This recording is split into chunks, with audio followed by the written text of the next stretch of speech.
যুবকটি ফাঁকা ফ্রিজটা স্ক্যান করতেই ভিতরে ভরে গেল অসংখ্য পানির বোতলে, আর সামান্য এক বোতল পানি যে কারো জীবন বদলে দিতে পারত। কারণ এটা ছিল জম্বিতে ভরা পৃথিবী, যেখানে খাবার আর পানি ছিল জীবনের থেকেও দামি। এই দুর্যোগের সময় খাবার জন্য সবাই সবকিছুই করতে রাজি ছিল, কিন্তু এই যুবকের কাছে কখনো খাবার ফুরাতো না, কারণ তার একটিমাত্র ইশারায় তার ইচ্ছা মতো সবকিছু হাজির হয়ে যেত। তার ঘরে খাবারের অভাব ছিল না, কিন্তু সে তার গার্লফ্রেন্ডকে এক টুকরো খাবার দিতেও রাজি ছিল না, কারণ ছেলেটি তার গার্লফ্রেন্ডকে অনেক বিশ্বাস করত, কিন্তু সেই প্রেমিকাই তার সঙ্গে বিশ্বাসঘাতকতা করে আর তার বন্ধুদের ডেকে এনে ছেলেটিকে মেরে ফেলতে চায়। কিন্তু অসহায় অবস্থায় পালানোর সময় ছেলেটি চালু করে ফেলে ঘৃণা সংগ্রহের সিস্টেম। মানুষ যত বেশি ঘৃণা করে সিস্টেম তাকে তত বেশি পয়েন্ট দেয়। মুহূর্তের মধ্যে সিস্টেম যুবকটিকে সুস্থ করে দিল। তখন সে পালিয়ে গেল।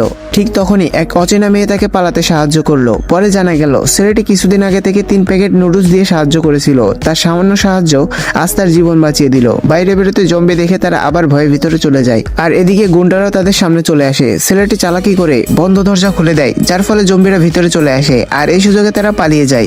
ঝোপের আড়ালে লুকিয়ে তারা সিস্টেমের সাহায্যে একটি ড্রোন নিয়ে আসে, আর তার মাধ্যমে তারা সব জম্বিদের এক জায়গায় জড়ো করে, আর সেই সুযোগে তারা তাদের পুরনো রুমে ঢুকে যায়। এদিকে পানির পিপাসায় মেয়েটি অস্থির হয়ে ওঠে। তখন ছেলেটি সিস্টেমের সাহায্যে পানি সহ সকল খাবার নিয়ে আসে, আর তার গার্লফ্রেন্ডের সঙ্গে প্রতিশোধ নেওয়ার জন্য ভিডিও কলে তাদের সকল খাবার দেখায়। খাবার দেখে মরিয়া হয়ে ওঠে তারা। তখন সিস্টেম আরো বেশি ঘৃণা জমা করে, কিন্তু হঠাৎ করেই পরিস্থিতি বদলে যায়, আর গুন্ডারা এসে তাদের দরজা ভাঙতে শুরু করে। ভিডিওটির বাকি অংশ দেখতে কমেন্ট করো পার্ট 2।